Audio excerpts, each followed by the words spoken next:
Passo a palavra agora ao André Araújo.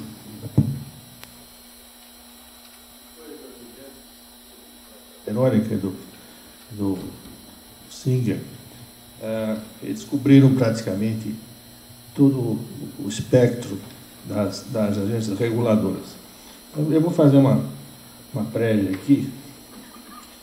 Nós temos um peso de importar culturalmente certos conceitos. Nós começamos com a Constituição da Primeira República, de 1891, quando o Brasil copiou grande parte da Constituição americana. Essas importações, elas se traduzem, ao final, com uma perda do conceito original e, para pior, nós importamos a ideia mãe e, quando ela chega aqui e é traduzida, é feita a releitura para a nossa cultura, essa ideia que veio de fora, ela piora, ela é uma adaptação para pior. E aconteceu isso com as agências. Quer dizer, nós tentamos importar um modelo anglo-americano, mas esse modelo nosso hoje, ele é brasileiro, ele não tem nada a ver com o modelo anglo-americano. Inicialmente, a semente era a cópia, principalmente do modelo inglês, que foi a primeira consultoria que fez para a agência no Brasil, foi uma consultoria inglesa que trouxe a regulação do setor elétrico. Hoje, praticamente, a única agência que tem similaridade com o modelo anglo-americano é a Anatel.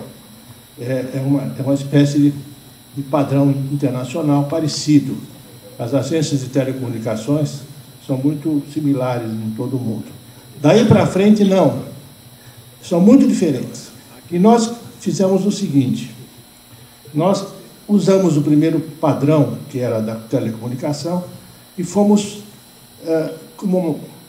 fazendo uma multiplicação desse conceito para áreas que não têm relação com a agência reguladora. Parece que pegamos só o figurino. O tema dessas agências que foram criadas aqui, depois da Anatel, não são propícios para agências independentes. Eu vou citar, então, uma primeira listagem aqui. A Anatel, ela é o padrão internacional. A ANEEL já não é. A ANEEL, no mundo inteiro, a energia elétrica tem padrões muito diferentes de regulação. Nos Estados Unidos existe uma federal, que é a Federal Power Commission, mas grande parte da regulação americana é feita a nível estadual. No petróleo, de jeito nenhum, não há no mundo inteiro uma agência independente. Petróleo é Departamento de Energia, Ministério da Energia, porque é uma tarefa centralizada. É o Estado que conduz a energia, não é uma agência independente. Não tem razão de ser uma agência independente. A Anvisa, a mesma coisa.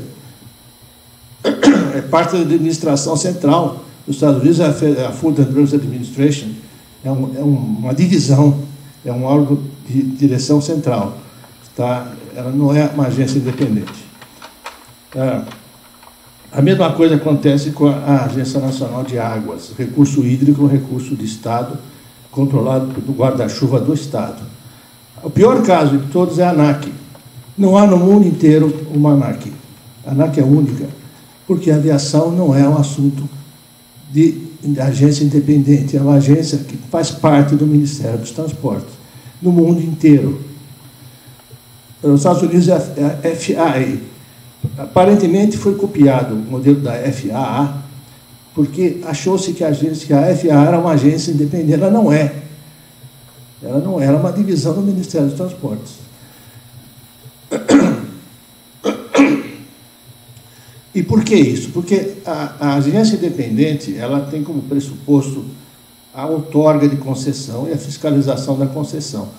A aviação civil não é a concessão é uma 10ª parte desse trabalho.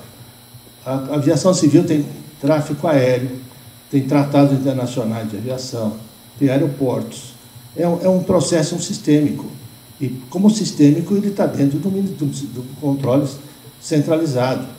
É o Ministério dos Transportes que dirige o sistema de aviação no mundo inteiro. Nós fizemos uma agência independente que não tem sentido algum. E esse erro foi, por acaso, foi maximizado na crise do controle aéreo. Nós verificamos que, então, para tirar o presidente, praticamente foi tirado a ponta de bala, porque ele não saía. Esse modelo não tem sentido e é o modelo errado. Nós importamos um modelo pensando que era assim, muita gente falava, que até na imprensa, que é o modelo americano. Não é o modelo americano. A ANAC não tem nada a ver com a FAA. A FAA tem outro sistema de trabalho, funciona de outra maneira. A Verônica falou muito bem a questão do Congresso.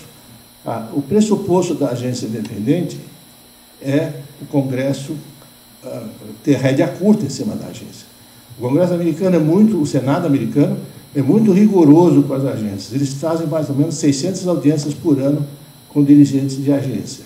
A nomeação do dirigente de agência não é automática. Muitos são rejeitados. A indicação vem do presidente da República, vai ao Senado, alguns não são aprovados. E é comum não ser aprovado, não é uma coisa rara. E não provoca crise. O Senado acha que aquela pessoa não tem capacitação.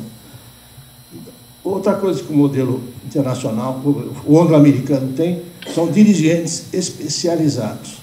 Não se vê dirigentes políticos improvisados. Eu cito o caso da ANP. O presidente da ANP, que é uma área estratégica, que é o dirigente do Partido Comunista do Brasil, que não tem experiência no setor. Ele não tem nenhuma experiência, ele não tem nenhuma ligação com o setor. Ele foi indicado pelo partido e ele não é um dirigente especializado. Quer dizer, nós vamos ver nos Estados Unidos a questão do Ministério dos Transportes, que é um departamento novo lá, tem 42 anos. O nível de especialização é total. Cada agência do Departamento de Transportes, DOT, tem informação específica para aquele assunto. Não existe nenhum improvisado lá. A indicação pode ser até ter conotações políticas, evidentemente que não vai ser... O Congresso também é politizado lá. Mas não se concebe de colocar numa direção de agência de transportes uma pessoa que não seja da área de transportes. E nós fizemos aqui essa mixórdia de agências pretensamente com mandatos fixos, com dirigentes que não vêm da área especializada. Quer dizer, o mandato fixo pressupõe dirigente especializado. Não pode um mandato fixo para uma pessoa que não é especializada. Então, essa questão das agências, então, elas desconectam o setor que ela supostamente regula da visão sistêmica. Isso então, complica na área de transporte. O Departamento de Transporte dos Estados Unidos tem, sob o seu guarda-chuva, todo o setor de transportes do país. Aéreo, marítimo, ferroviário, rodoviário e até trânsito urbano. Existe uma agência muito grande dentro do Ministério dos Transportes dos Estados Unidos que cuida de trânsito urbano, projetos de trânsito urbano, porque eles consideram que o trânsito urbano afeta o Sistema Nacional de Transportes. Então, existe uma série enorme de projetos de cidades médias e grandes lá, que são projetos federais. Quer dizer, o governo federal americano investe no setor de transporte urbano, de trânsito urbano, como parte, como componente do Sistema Nacional de Transportes. Então, é uma visão sistêmica. E a visão sistêmica ela é antagônica à ideia de uma agência independente. A agência independente é para alguns casos. A questão das telecomunicações é o típico, é um caso que a agência independente tem lógica. Mas não tem lógica para aviação, não tem lógica para remédio, não tem lógica para outros setores, né? Então, na questão específica dos transportes, o Ministério dos Transportes dos Estados Unidos tem esse enorme número de agências, tem 60 mil funcionários, dos quais 30 mil são engenheiros ou técnicos. É um organismo grande, especializado, recorre a muitos militares, porque os militares dos Estados Unidos têm grande familiaridade com transportes. A maior empreiteira dos Estados Unidos é o Corpo de Engenheiros do Exército. Então, o vice-ministro dos transportes dos Estados Unidos é um almirante, e é uma visão de conjunto do país. Eles estão trabalhando intensamente e o orçamento do Ministério do Transporte americano está crescendo muito. Nos últimos 2 anos cresceu quase 30%. Então, a questão das agências, eu acho que nós precisamos repensar. Eu concordo plenamente com o palestrante que me antecedeu.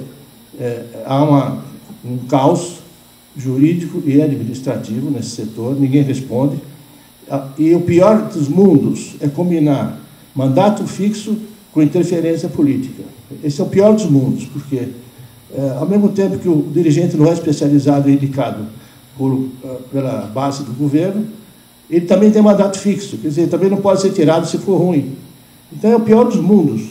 É uma coisa horrorosa. É melhor deixar como era antigamente, que era um dos antigos departamentos setorizados dos ministérios, pelo menos podia se trocar em meia hora quem não servia. Quer dizer, nós estamos num setor, num modelo muito ruim, uma importação mal feita, mal conduzida.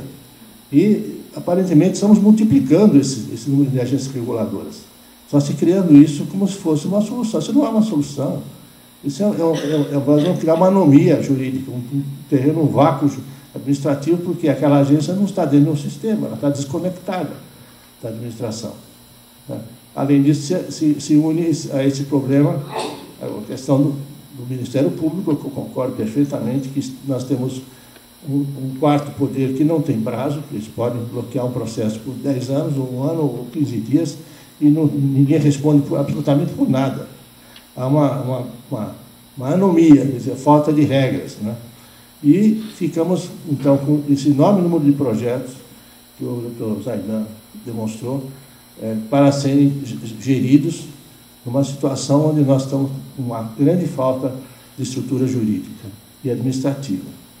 Não temos pessoal também, isso é coisa óbvia, e temos tentando fazer com que essas agências funcionem com muita dificuldade, com grande problema, e agora está havendo uma terceira fase dessas agências, que é a excessiva politização das nomeações. Quer dizer, a primeira fase não foi tanto, agora está havendo mais. Então, os concursos vão ser demorados, algumas agências fizeram concursos, mas, como já foi falado aqui, o treinamento de um pessoal especializado nessas áreas leva anos. Então, nesse meio tempo, nós estamos improvisando, né? Realmente improvisando, e com muita burocracia. Quem lida com a ANAC, quem tem processo da ANAC, sabe o caos que é aquilo. A ANEEL é um pouco mais organizada, tem um pouco mais de experiência. A Anatel, como é mais antiga, realmente, aparentemente, está funcionando melhor que todas as demais. Com relação aos Estados Unidos, que eu não estou usando aqui como modelo, que não cabe, apenas para fazer uma comparação. Eles têm lá uma agência no Departamento de Transportes para cuidar da segurança, não das estradas em geral, mas só dos caminhoneiros. Há muita preocupação com acidentes nos Estados Unidos. Existe uma agência chamada Federal Motor Carrier Safety Administration, com orçamento de 540 milhões de dólares, só para cuidar da segurança do transporte de carga. É uma coisa específica, questão de peso, de eixos. Há muita pesquisa em relação a asfalto, a concreto, a moda de fazer, reduzir custos de construção. Há também um interessante sistema de ferrovias. Nos Estados Unidos, as ferrovias são todas privadas. Mas há um conceito de que o transporte de passageiros é deficitário, todo mundo sabe que é, mas é necessário. É deficitário, mas necessário. Então, a administração federal americana dá um enorme subsídio específico para transporte de passageiros. Criaram-se uma empresa chamada Amtrak, que ela é dona dos carros, dos vagões de passageiros. E ela paga os funcionários desses vagões, são 20 mil funcionários. Por que fazem isso num país que é o país mais liberal economicamente? Porque eles também têm uma noção de serviço público. Quer dizer, o passageiro de trem é um passageiro que não pode andar de avião, tem muita gente que não pode andar de avião por questão de saúde. Há um grande número de regiões que não tem aeroportos. Então, isso nós não fizemos no Brasil. Nós privatizamos as ferrovias e não exigimos dos concessionários que mantivessem esse serviço de passageiros. No Brasil, nós só temos 2 linhas de passageiros, que são a Nova do Rio Doce e os trens turísticos. A mesma grande concessionária, a maior do Brasil, de ferrovias, que é a ARL, ela também arrematou ferrovias da Argentina. Na Argentina, ela tem passageiros que foi obrigada a ter. Na privatização foi exigido que as linhas que ela arrematou lá, principalmente a Ferrocarril Belgrano, mantivesse as linhas de passageiros. Eles mantiveram lá. Aqui não. Aqui nós não temos trem de passageiros. Um dos maiores países do mundo, quando nossos colegas do Grupo BRIC, a China, a Índia e a Rússia, têm, no transporte de passageiros por trem, o maior volume de passageiros do que ônibus. A Índia, então, depende integralmente do transporte de trem. A China também, são bilhões de passageiros por ano. A Rússia tem toda ela coberta por ferrovias de passageiros, nós não temos zero. Quer dizer, deixamos acabar uma coisa que tem história no Brasil, tem 100 anos de história. Então, nós não temos hoje, a não ser as duas linhas da Vale, que foi também na privatização, foi mantida, que é a Carajás e a Vitória Minas. Tirando essas duas linhas, nós não temos mais nenhum trem de passageiros no Brasil, que é uma coisa absoluta, única no mundo. Não há no mundo inteiro um caso similar. No mundo inteiro. Todos os países da América do Sul têm trem de passageiros. América Central tem. Canadá, nem se fala. Canadá é um excelente sistema de trem de passageiros. A Europa inteira tem. A África do Sul tem. E nós não temos. Isso foi uma falta de visão que começou lá atrás no governo Collor. Não se exigiu na privatização as linhas de passageiros, que são muito importantes para a integração do país.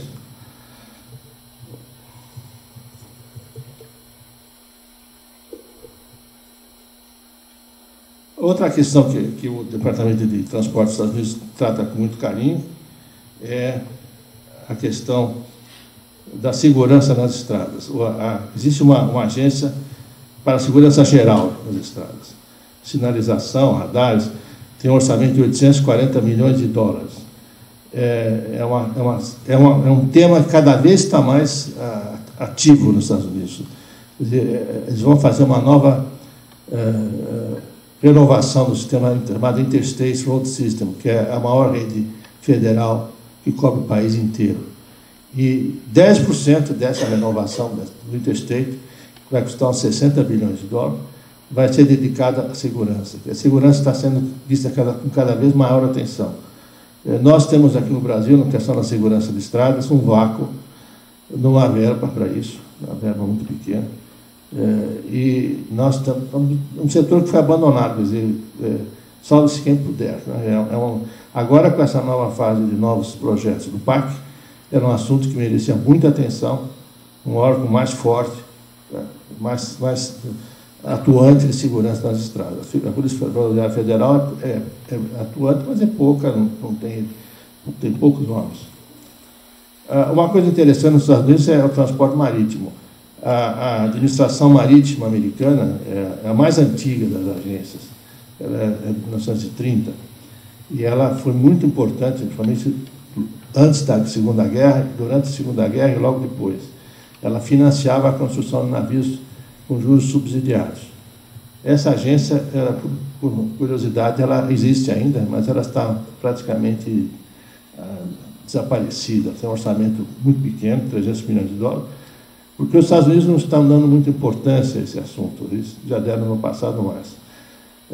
Nós estamos também com esse setor praticamente dizimado no Brasil. Nós temos nosso frete marítimo grande, 90% é bandeira estrangeira, não temos mais cabotagem, praticamente é zero, e é um setor que